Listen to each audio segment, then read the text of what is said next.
കടലക്കറി ഉണ്ടാക്കാൻ ആവശ്യമുള്ള ഇൻഗ്രീഡിയൻസ് എന്തെല്ലാമാണെന്ന് നോക്കാം. 1 കപ്പ് കറുത്ത കടല എടുത്തിട്ടുണ്ട്. ഇത് നന്നായിട്ട് കഴുകി വൃത്തിയാക്കി വെള്ളത്തിൽ 5-6 മണിക്കൂർ സോക്ക് ചെയ്ത് വെച്ചിട്ടുണ്ടായിരുന്നു. എന്നിട്ട് വെള്ളം കളഞ്ഞിട്ടാണ് ഇപ്പോൾ വെച്ചിട്ടുള്ളത്. പിന്നെ ആവശ്യമുള്ളത് 1/2 ടീസ്പൂൺ മഞ്ഞൾപ്പൊടി, 2 ടീസ്പൂൺ മല്ലിപ്പൊടി, 1/2 ടീസ്പൂൺ മുളക് പൊടി. പിന്നെ ആവശ്യമുള്ളത് 3-4 പച്ചമുളക് നടുവെന്ന് കീറിയെടുക്കണം. പിന്നെ ഒരു മീഡിയം സൈസ് സവാള സ്ലൈസ് ചെയ്തെടുക്കണം. പിന്നെ ആവശ്യമുള്ളത് 2 ടീസ്പൂൺ വലിയ ജീരകം, പിന്നെ ഒരു 1/4 കഷ്ണം സവാള കട്ട് ചെയ്തെടുക്കണം. പിന്നെ 1 കപ്പ് ഫ്രഷ് തേങ്ങയാണ് ചെറുവിയത്, ഇതൊക്കെ അരക്കാനായിട്ടാണ്. പിന്നെ ആവശ്യത്തിന് വെള്ളം. പിന്നെ ആവശ്യമുള്ളത് കറി തൂമിക്കാൻ ചെറിയ ഉള്ളിയാണ്. ആവശ്യത്തിന് ചെറിയ ഉള്ളി എടുത്തിട്ട് അരിഞ്ഞെടുക്കാം. പിന്നെ ആവശ്യത്തിന് കറിവേപ്പില. ചെറിയ ഉള്ളി ഇല്ലെങ്കിൽ സവാള എടുത്തിട്ട് അരിഞ്ഞു വെച്ചാൽ മതി. ആദ്യമായിട്ട് കടല വേവിച്ചെടുക്കണം. ഇതിനായിട്ട് ഒരു കുക്കർ എടുത്തിട്ട് ഇതിലേക്ക് കടല ഇട്ട് കൊടുക്കാം. ഇതോടൊപ്പം തന്നെ മസാലപ്പൊടികളും സവാള, പച്ചമുളക്, പിന്നെ 3 കപ്പ് വെള്ളം ഒഴിച്ചു കൊടുക്കുന്നുണ്ട്. ആവശ്യത്തിന് ഉപ്പും ചേർത്ത് കൊടുക്കാം. 3 കപ്പ് വെള്ളമാണ് ഒഴിച്ചു കൊടുക്കുന്നത്. വെള്ളം പിന്നെ കുറവെന്ന് തോന്നുകയാണെങ്കിൽ നമുക്ക് പിന്നെ വേവിച്ച് കഴിഞ്ഞതിന് ശേഷം ഇട്ട് കൊടുക്കാം. പിന്നെ കടല വേവിച്ചെടുക്കാനായിട്ട് ആദ്യം ഹൈ ഫ്ലെയിമിൽ വെച്ചിട്ട് 5 മിനിറ്റ് കടല വേവിച്ചെടുക്കണം. പിന്നെ ഒരു വിസിൽ വന്നു കഴിഞ്ഞാൽ ഫ്ലെയിം മീഡിയമിലാക്കിയിട്ട് മീഡിയം ടു ലോ ആക്കിയിട്ട് അരമണിക്കൂറോളം ഇത് കടല വേവിച്ചെടുക്കണം. അങ്ങനെ അരമണിക്കൂറോളം കടല വേവിച്ചെടുത്തിട്ടുണ്ട്. ഒരു 5-8 വിസിൽ അടുപ്പിച്ചിട്ടുണ്ടാവും. എന്നിട്ട് നന്നായിട്ട് കടല വേവിച്ച് എടുത്തിട്ടുണ്ട്. ഇതാ കണ്ടോ, ഇതുപോലെ നന്നായിട്ട് കടല വെന്ത് കിട്ടിയിട്ടുണ്ട്.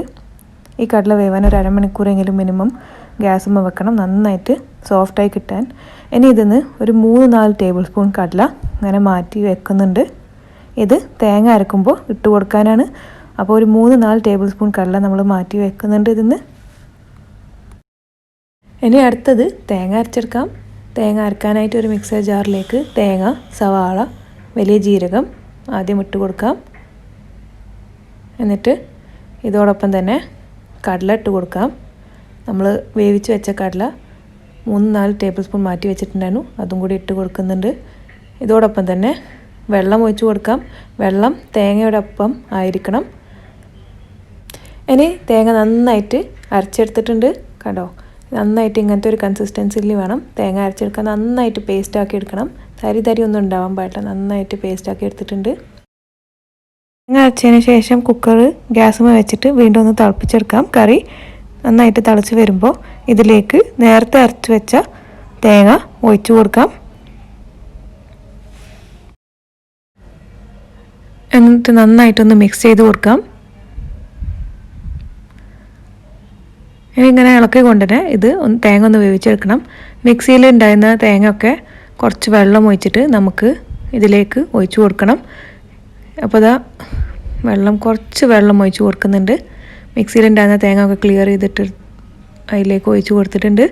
ഇനി ഈ ഒരു കൺസിസ്റ്റൻസിയാണ് നമുക്ക് വേണ്ടത്. നന്നായിട്ട് മിക്സ് ചെയ്തെടുക്കാം. ഈ ഒരു കൺസിസ്റ്റൻസിയാണ് വേണ്ടത്. തേങ്ങ ഒക്കെ ഒന്ന് തിളച്ച് വരുമ്പോഴത്തേക്ക് ഇത് പാകത്തിനുള്ള കട്ടിയായി പോകും. അപ്പോൾ കറി ഇങ്ങനെ തിളച്ച് വരുന്നുണ്ട്. ഇളക്കി കൊണ്ട് തന്നെ ഇത് ശരിയാക്കി എടുക്കണം.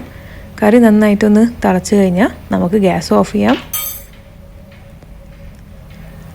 അപ്പോൾ കറിയിൽ തള വരാൻ തുടങ്ങിയിട്ടുണ്ട്. നന്നായിട്ട് ഒന്ന് തിളച്ചാൽ മതി. വെട്ടി തിളക്കണ ആവശ്യമില്ല, കുറേ ഇത് തിളപ്പിക്കണ ആവശ്യമില്ല. ഇങ്ങനെ ഒന്ന് തിളച്ച് കഴിഞ്ഞാൽ നമുക്ക് ഇത് ഗ്യാസ് വന്ന് മാറ്റിയെടുക്കാം. ഇനി കറി തൂമിക്കാനായിട്ട് ഒരു പാൻ ചൂടാക്കി എടുത്തിട്ടുണ്ട്. ഇതിലേക്ക് 2-3 ടേബിൾ സ്പൂൺ കോക്കനട്ട് ഓയിൽ ഒഴിച്ച് കൊടുത്തിട്ടുണ്ട്. വെളിച്ചെണ്ണ അല്ലെങ്കിൽ സാധാ ഓയിൽ ഇട്ട് കൊടുത്താലും മതി. ഓയിൽ ചൂടായ ഇതിലേക്ക് ചെറിയ ഉള്ളി അരിഞ്ഞത് ഇട്ട് കൊടുത്തിട്ടുണ്ട്. നന്നായിട്ടിത് ഒരു ഗോൾഡൻ കളറാവണ വരെ വഴറ്റിയെടുക്കണം. അപ്പോൾ ഗോൾഡൻ കളർ ആവാൻ തുടങ്ങിയിട്ടുണ്ട്. കളറൊന്ന് ചെറുതായിട്ട് മാറിയിട്ടുണ്ട്. ഇത് ബ്രൗൺ ആക്കി എടുക്കണ ആവശ്യമില്ല. ഗോൾഡൻ കളറായ ഇതിലേക്ക് വേപ്പിൻ്റെ ഇല ഇട്ട് കൊടുത്തിട്ട് നന്നായിട്ട് ഒന്ന് വഴറ്റിയെടുക്കാം. എന്നിട്ട് ഇത് കറിയിലേക്ക് ഒഴിച്ച് കൊടുക്കാം.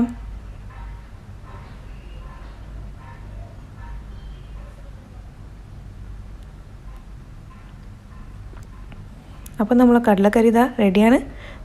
നന്നായിട്ട് ഇത് മിക്സ് ചെയ്ത് കൊടുത്തിട്ട് നമുക്ക് സെർവ് ചെയ്യാം. അങ്ങനെ നമ്മൾ നാടൻ കടലക്കറി റെഡിയാണ്. പുട്ടിന്, അപ്പത്തിന്, ദോശക്കൊക്കെ പറ്റിയ കറിയാണ്. സിമ്പിളാണ്, പെട്ടെന്ന് റെഡിയാക്കി എടുക്കാം. അപ്പോൾ എല്ലാവരും ട്രൈ ചെയ്യുക, എന്നിട്ട് ഞങ്ങളെ അറിയിക്കുക എങ്ങനെ ഉണ്ടായതെന്ന്. റെസിപ്പി ഇഷ്ടമായ വീഡിയോ ലൈക്ക് ചെയ്യാനും ഷെയർ ചെയ്യാനും മറക്കരുത്. ചാനൽ ഇതുവരെ സബ്സ്ക്രൈബ് ചെയ്തിട്ടില്ലെങ്കിൽ പ്ലീസ് സബ്സ്ക്രൈബ് ചെയ്യണം. കൂടെയുള്ള ബെല്ലൈക്കണും പ്രസ് ചെയ്ത് കൊടുക്കണം പുതിയ റെസിപ്പീസിൻ്റെ വീഡിയോ നോട്ടിഫിക്കേഷൻസ് കിട്ടാനായിട്ട്. Thank you for watching.